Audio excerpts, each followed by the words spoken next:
welcome back to the Ragged Coast Kitchen. We are talking about dipping strawberries to make chocolate covered strawberries. Starting with chocolate that's in temper, you can use just basic melted chocolate for this. Just remember that if you're not tempering your chocolate, you're gonna have to set those chocolate dipped strawberries in the refrigerator. Tempered chocolate, the beauty is that we don't need to do that.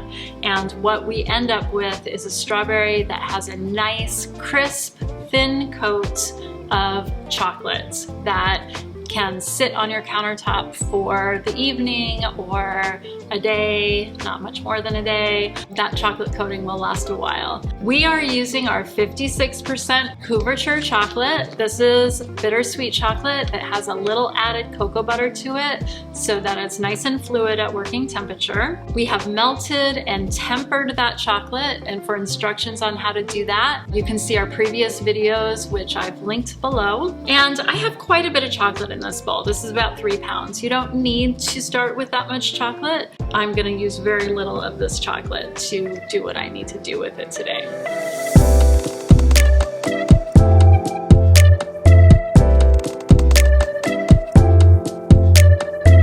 All right, so the first thing we wanna do once we have our chocolate in temper is keep it at that nice working temperature, which is somewhere between 89 and 91.5 degrees for this particular brand of chocolate. So this is at about 88.7, close enough.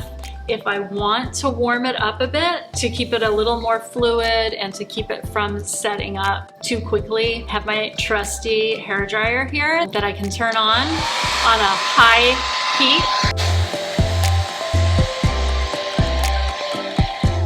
And then what I'm gonna do is stir that back into the mass of melted and tempered chocolate, and that's just gonna loosen it up incrementally to make that working temperature come up to 89 degrees and makes it just a tiny bit more fluid. The great thing about strawberries is that they have little built-in handles on top. Especially if you're like getting them in season and picking them yourself or getting them at the farmer's market. Sometimes they'll even have a stem that you can hold on to so that when you're dipping it, you're not getting your fingers all chocolatey. Should be at room temperature. So you don't want to pull these right out of the refrigerator and start dipping them in your chocolate. They won't have a great finish because they'll be overcooling that chocolate.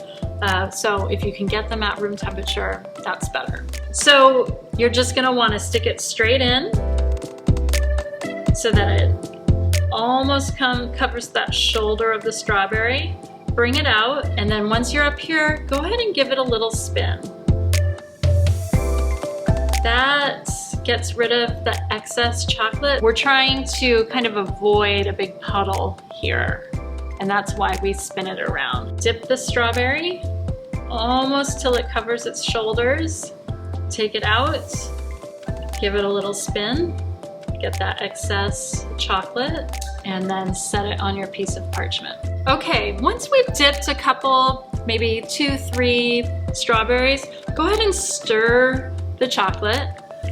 And the reason why is because when we spin that strawberry around, that chocolate that is coming off the strawberry is overcooled.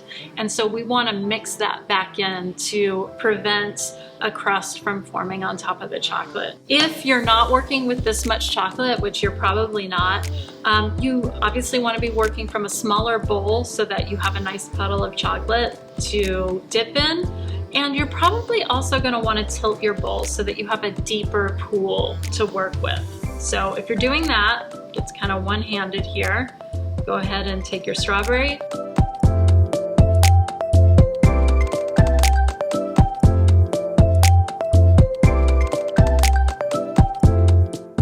We're gonna be putting stripes on our chocolate dipped strawberries.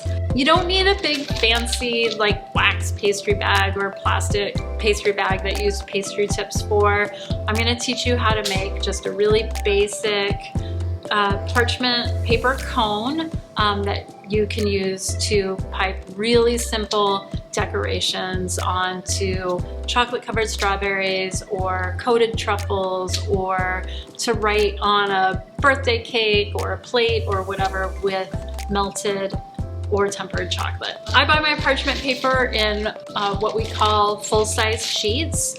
So if you have parchment paper in full-size sheets, you're gonna want to cut them in half and then half again. All right, so once you have your rectangle of parchment paper, you're gonna go ahead and fold it diagonally so that you have 2 peaks. You're gonna take your knife and just slip that and then just cut it right along that folded edge so that you have 2 triangles. Hold it with one hand, and then you're gonna take the corner and turn it under.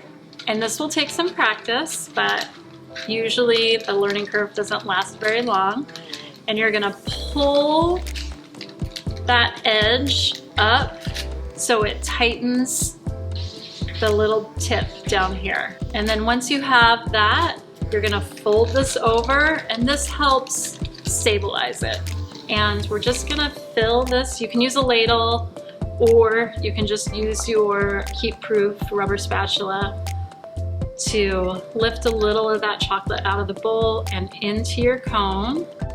Again, this might take a little practice. You're going to fold the sides in and then fold the top down.